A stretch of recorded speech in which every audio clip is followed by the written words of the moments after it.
Blog Talk Radio.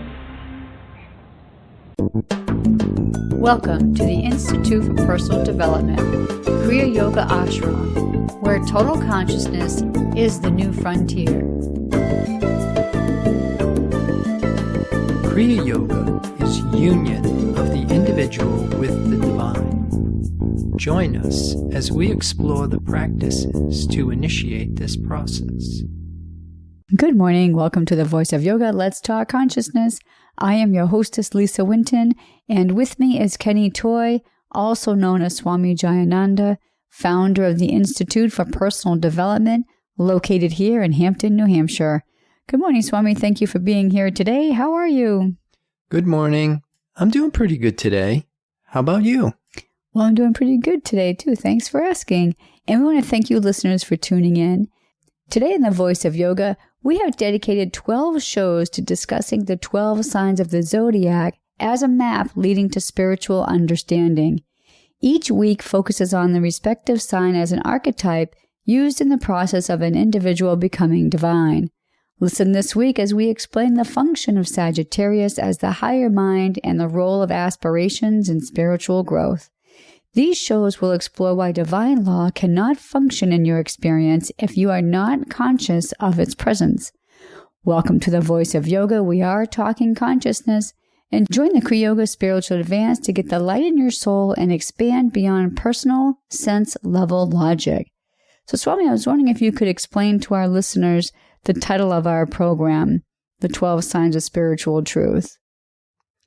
Yeah, we've been using the Zodiac as a map to try and outline the process of apotheosis, the revelation of spiritual identity to an individual. And so using the Zodiac more as a template for the changeless state of being, rather than just the movement of the celestial bodies and the effect that that might have on the testimony of our senses. So now this particular part is all about Sagittarius. So what does Sagittarius have to do with the spiritual signs? What can we learn from that? Well, Sagittarius is now the 9th sign of the Zodiac. So we're going through this progression, this unfolding of consciousness. And Sagittarius is mutable fire. That makes it the 3rd mutable sign that we are experiencing because we ran into Gemini and Virgo prior to this. And it is also the 3rd fire sign because we had Aries and Leo prior to this. And the key phrase for Sagittarius is I aspire. It is also called the higher mind because when we looked at Gemini, Virgo, Gemini was the lower mind, Virgo we called the mid mind, and now Sagittarius is called the higher mind. What we have discovered is that these are the 3 modes of mortal thought. Even though as a lower, a mid, and a higher aspect of it, they are changes that are within a particular limited dynamic because they fall under a belief in 2 powers. They come under the heading of what was called duality, and they are under the law of karma. So I know I've asked you this before in other shows. So how do we know when we're operating from one of the different minds? Everything would be determined by your experiences. That the lower mind is really when we are instinctual, we're reactive, we're emotional. The mid-mind is that we would be under the guidance of human intelligence, which means that we would make most of our decisions based on perception, reason, memory, intuition. And Sagittarius, being the higher mind, is really the collective consciousness that we would be more in sync with the world mind, the worldly thought. was wondering if you could talk a little bit more about the key phrase, I aspire. And I think some of us would look at that and think of, I aspire to be a ballet dancer or an artist or whatever. But here we're really talking about being an aspirant for spiritual understanding and growth. Yeah, but that's true about anything. Anything can have these different levels of understanding. It's also a different way of perceiving our experiences. And so aspirations, like you said, I mean, to aspire to have personal interest, to have personal desire. Now, what we're starting to find is that these can also be a huge barrier to us attuning ourselves to the presence of this divine law. So in this model, what we're really trying to do is uncover maybe different goals and objectives for the human experience. That we don't just want to be a good human and we don't just want to live out from our own personal interests and personal desires. The reason is because it limits us to, first of all, our understanding of ourselves, but also it keeps us stuck in this cycle of death and rebirth. So if we continue to have this belief in a personal sense of I, that your identity is bound up in a physical form, then you have an expiration date. But if you can start to move beyond the testimony of your senses and assume a spiritual identity, which means now that you would transcend those limits and you would now have eternal life. You would now have a physical form that was not subject to the same rules that a material form is. So I get a couple of things from this. So I think we have to have this understanding that everything that is surrounding us, everything in our personal lives, those would be a direct reflection of what's going on in our consciousness. Right. And we talked about this, and even last week's show when we talked about desire, whatever it is that we desire, whatever it is that we are attracted to, is really going to have a big influence on our level of consciousness. Because if we desire things that are visible and tangible, then we will be really limited to a consciousness that is restricted by the lower mind. Now, if we are attracted to what is invisible but tangible, then of course we resonate to the level of waves or the astral plane, thoughts. Still under the government of karma, we would have a different perspective than we did if we were just instinctual, emotional, and reactive by employing human intelligence. Now, even as we start to advance, and if we move into the higher mind, we are still attracted to what is invisible but tangible.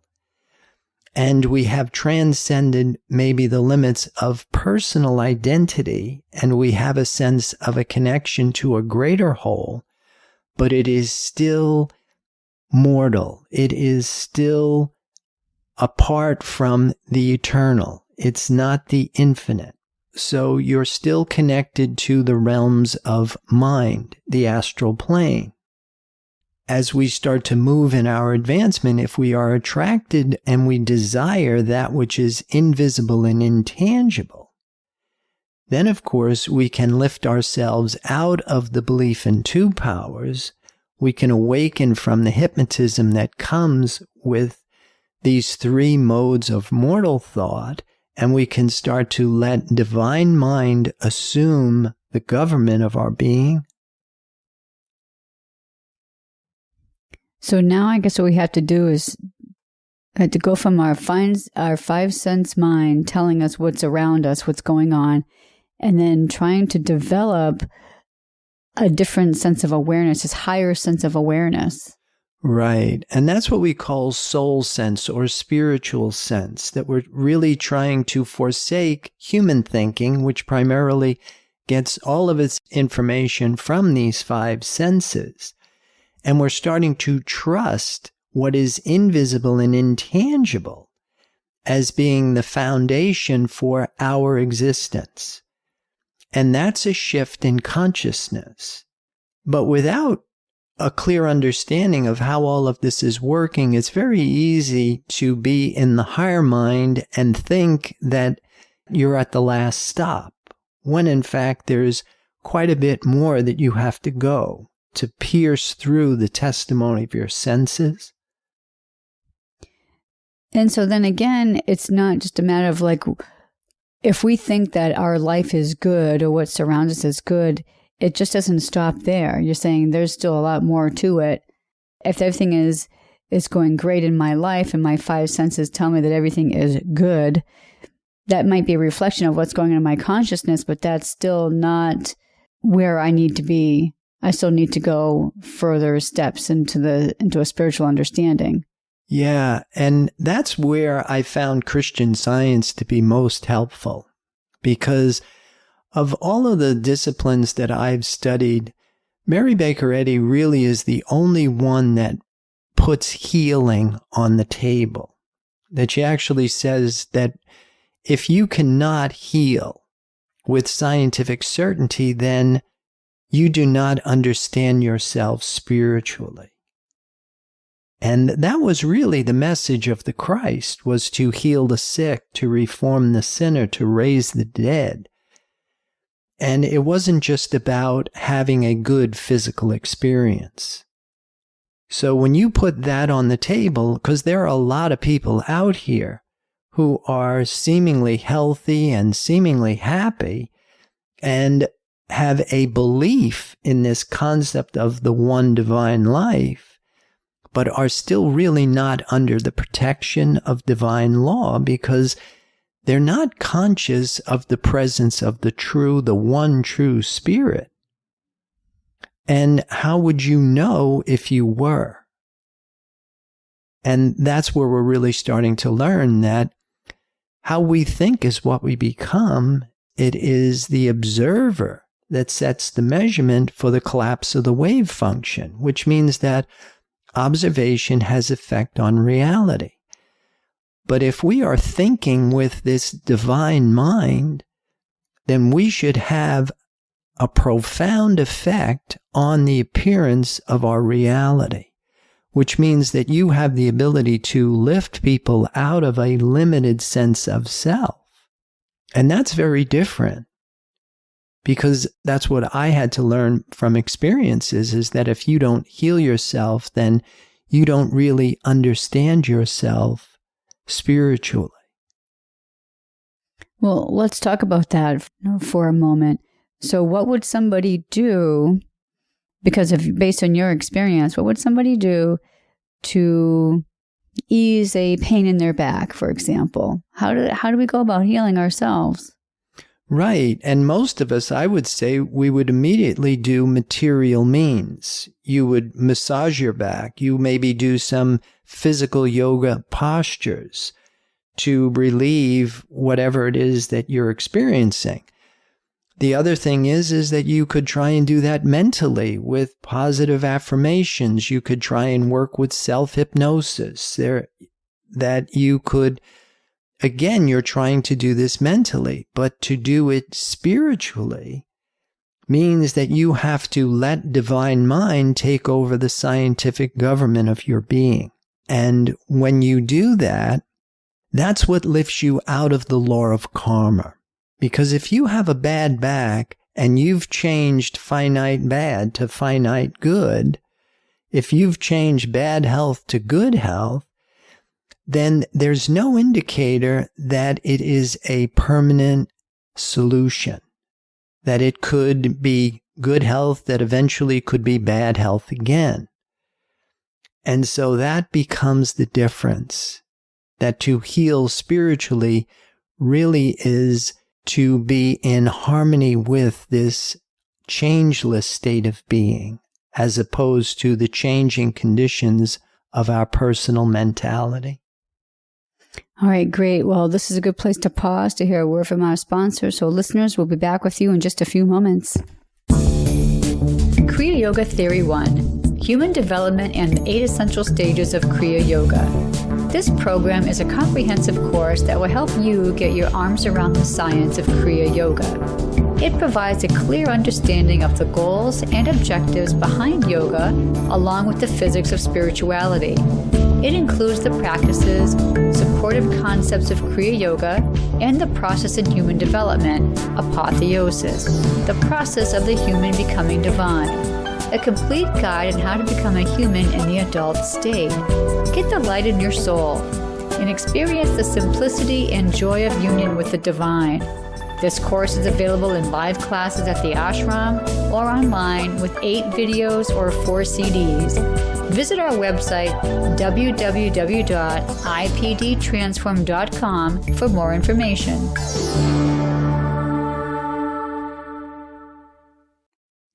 Welcome back. For those of you just joining us, you're listening to The Voice of Yoga, and we are talking consciousness. So Swami, I like in your notes you have written down here, for those who wish to know the truth, the whole truth, and nothing but the truth, we must pierce through the illusions of the 5 senses and accept the spiritual foundation of creation. And I think you were just kind of hitting on that point before the break in the show. Wondering if we could maybe dig a little deeper with that. Yeah, that's what we were talking about when we said that you can't get off at the stop of Sagittarius on this cosmic train, that you really have to move beyond just being a good human with the ability to change finite bad to finite good. Because this truth that we're talking about is the truth that sets us free, that they talk about in the Bible. And it sets us free from this law of karma. It sets us free from the belief in mortality. In previous shows, we had spent some time talking about Alice Bailey's work, The Labors of Hercules. So I think here's a good time that we should talk about what she writes about Sagittarius and Hercules' labor. The labor that she assigns to Sagittarius is killing the Stamphalian birds. That's a pretty interesting labor, that these birds are pretty destructive and they're large in numbers. And the thing that she really talks about in this labor is the flame that gleams beyond the mind reveals direction sure. And so that's what we're talking about, that we have to pierce through the illusions of our 5 senses and accept the spiritual truth of our being. And in this particular labor, Hercules finds that he starts shooting some of these birds with his bow and arrow, and there's just so many of them, and he starts to see that this isn't really going to work for getting rid of them. And somehow he figures out that he has these cymbals that he starts clanging, and it just infuriates the birds and they fly away. And so again, I think that's where she starts to use this whole thing of, first of all, using sound to break up the illusion. Again, these Stamphalian birds are, again, they're another kind of imaginary creature, like we had talked about, the Hydra, that these are things we have a tendency to react to the testimony of our senses, either by loving, hating, or fearing what is being reported in our senses, but in truth, it isn't real. And so the whole thing of using noise has been something that I found in a lot of spiritual disciplines that use things like chanting and audible prayer to kind of help break up this illusion, is actually coming from the testimony of our senses. And the thing is that it doesn't really change anything. all it does is it really awakens us from the dream, from the hypnotism. We seem to be under the spell of these five senses. So I think the Stymphalian birds are representing the stimulation that's all around us, the noise and all the hecticness in our lives and things like that. So you're saying we have to break free of that, and then we can use noise as a method to do that. Yeah, I think that's what, like things like mantra, chanting on Sundays when we do the Isha Upanishad, we chant this particular Sanskrit sound, and we do it 108 times, and then we sit in silence. Silence really is the language of spirit. But also, I think there is a big difference between the absence of noise and the presence of spirit, because spirit is absolute silence. It's not noise that can become silence. It is just absolute silence. There are no opposing forces in spirit. Spirit is the unified state, and it is absolute harmony. And that's basically what we want to try and do. But silence can become the catalyst. It can become the conduit that invites spirit into consciousness. But using the sounds that we use, say, for example, with a mantra, chases the Stymphalian birds away. It chases these imagined creatures. It chases the thoughts in the human mind away, that now creates the opportunity for the revelation of the presence of spirit. So that helps us not be bound by our five sense awareness, and it gets us past that. So this silence would be our ultimate goal. Yeah, the absolute silence is your ultimate goal. The thing that we don't want to do is stop at the absence of noise. That what we really want to try and do is acknowledge the presence of spirit, because that's what we say in the opening. Divine law can't function in your experience if you are not conscious of its presence. And so even as, say, for example, we are mistaking the world mind for divine mind. It's kind of like putting water in your gas tank of your car instead of gasoline. Now, your car won't run on water. The human experience is not driven by particles or waves. If we desire things that are visible and tangible, or if we desire that which is invisible but tangible, in reality, we are still putting the wrong fuel to drive the experience. And we've also spent time with the other shows talking about the constellations of each sign. So what can you tell us about the constellations of Sagittarius through Alice Bailey? Yeah, the first constellation she assigns to Sagittarius is Lyra. It's the 7-string harp. I use it to represent the divine law of harmony for direction. And the second one is Ara, the altar. And she says to give up the material to gain the spiritual.